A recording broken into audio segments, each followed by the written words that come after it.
अस्सलामु अलैकुम नाज़रीन, मैं मोहम्मद इमरान और आप देख रहे हैं यूट्यूब चैनल तालीमी दुनिया। नाज़रीन, ये मेरा मौजू है उर्दू लिखना किस तरह सीखें।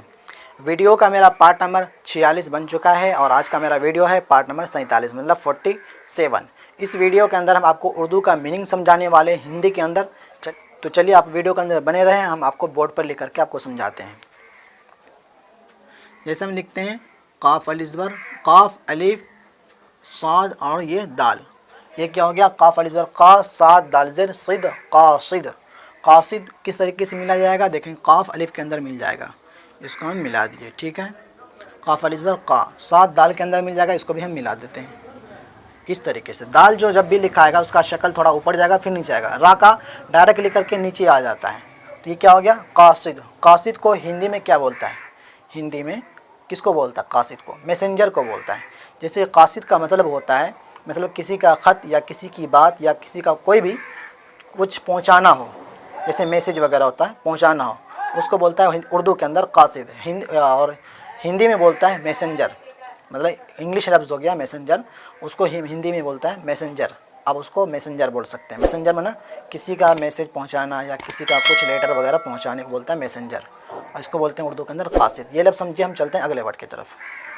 अब लिखते हैं मीम हा रा बा अलिफ नून या। मीम हा रा बा अलिफ नून या, ये क्या हो गया? मेहरबानी। मेहरबानी मीम हा के अंदर मिलेगा, हा रा के अंदर मिलेगा, इसको मिलाते हैं। मीम नीचे से लिखा आएगा और ऊपर से खींचना इस तरीके से, और ये रा। मीम हा रा मेहर, रा का शक्ल ऊपर नहीं जाएगा, वो दाल के अंदर इस्तेमाल होता है, इसका शक्ल डायरेक्ट नीचे आएगा। और ये बा अलिफ के अंदर मिल जाएगा, तो मिलाते हैं। बा अलिफ ज़बर बा। नून या के अंदर मिल जाएगा, नून का आधा शक्ल देके ये याद देती है। क्या हो गया? मेहरबानी। तो ये क्या हो गया? मेहरबानी। मेहरबानी का हिंदी में क्या होता है?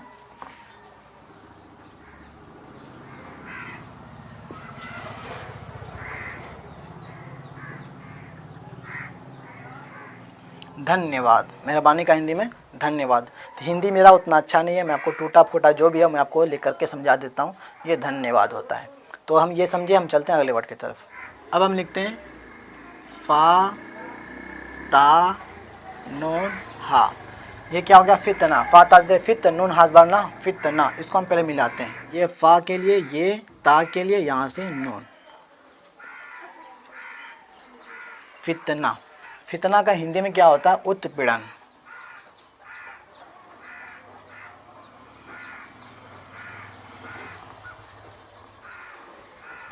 उत्पीड़न। तो ये भी ले समझे।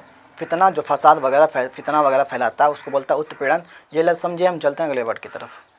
अब लिखते हैं मीम आइन लाम वाव मीम अलिफ ता।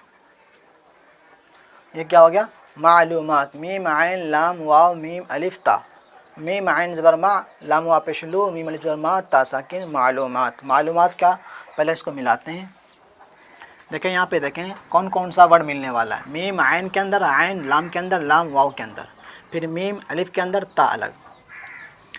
मीम नीचे से लिख करके ये आइन का इस तरीके से, ये लाम के लिए हम ऊपर खींचे, ये वाव दिए, ये मीम दिए, फिर ये अलिफ दिए और यहाँ से ता दिए। देखिए मैं आपको स्लो मोशन में आपको लिख करके समझाया।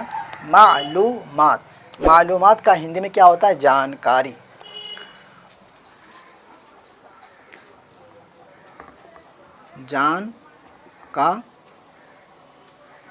जानकारी हिंदी में हो मालूमात, उर्दू हिंदी जानकारी। ये लफ्ज़ समझिए। हम अगले वर्ड की तरफ चलते हैं। अब हम लिखते हैं मीम शीन ता काफ, ये अलिफ, फिर यहाँ से काफ, बड़ी काफ। ये क्या हो गया? मीम शीन पे मुश, तालिज़ वर ता, काफ साकिन, मुश्ताक। मुश्ताक को हम मिलाते हैं पहले। यहाँ पे देखें मीम शीन के अंदर, शीन ता के अंदर, ता अलिफ के अंदर, काफ अलग। मीम जब भी मिलने वाला वर्ड होगा तो मीम नीचे से लिखा जाएगा। शीन के अंदर 3 शोशा, फिर यहाँ से ता और ये अलिफ, थोड़ा अलिफ को ऊपर करना है और यहाँ से अलिफ अलग। ये क्या हो गया? मुश्ताक। मुश्ताक इस तरीके से होगा। मुश्ताक जो हुआ, मुश्ताक का हिंदी में क्या होता है? उत्सुक। मतलब मैं मुश्ताक हूँ, मैं उत्सुक हूँ। ये लफ्ज़ समझिए। हम अगले वर्ड की तरफ चलते हैं। अब हम लिखते हैं पा पा के अंदर 3 नुक्ता, या के अंदर 2 नुक्ता, ये गैन अलिफ, ये मीम। ये क्या मेरा ये लास्ट वर्ड है, आप समझें।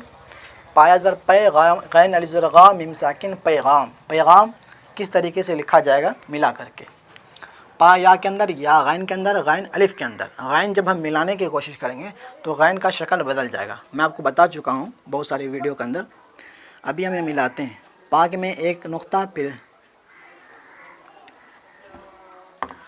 पा के अंदर 1 शोशा, फिर या के अंदर 1 शोशा, फिर यहाँ से गैन, इस तरीके से ये अलिफ और ये मीम। पा के अंदर 3 नुक्ता होता है, या के अंदर 2 नुक्ता होता है, गैन के अंदर 1 नुक्ता होता है। ये क्या हो गया पैगाम। पैगाम को हिंदी में क्या बोलता है, संदेश पहुंचाना, संदेश। पैगाम, पैगाम मैं भिजवा रहा हूँ, पैगाम भिजवा रहा हूँ, मतलब मैं संदेश भिजवा रहा हूँ। तो ये समझे हिंदी में इसका होता है संदेश। ये इस तरीके से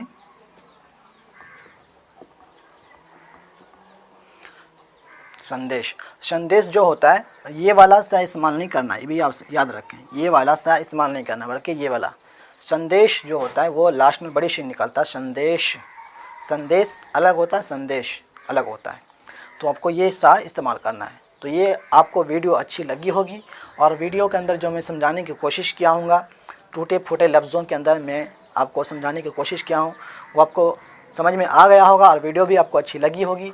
वीडियो अच्छी लगी तो वीडियो को लाइक ज़रूर कर दें, और मेरे इस वीडियो को मेरे फेसबुक पेज पे देख रहे हैं तो मेरे पेज को भी लाइक करें, और मेरे चैनल को सब्सक्राइब करके बेल घंटी को दबा करके ऑल कर दें।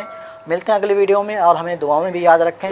और कुछ आपको कमेंट करना हो तो कमेंट बॉक्स के अंदर कमेंट करके हमसे कुछ जानकारी आप ले सकते हैं, जो मेरे नॉलेज के अंदर है मैं देने की कोशिश करूँगा। मिलते हैं अगली वीडियो में। खुदा हाफिज़।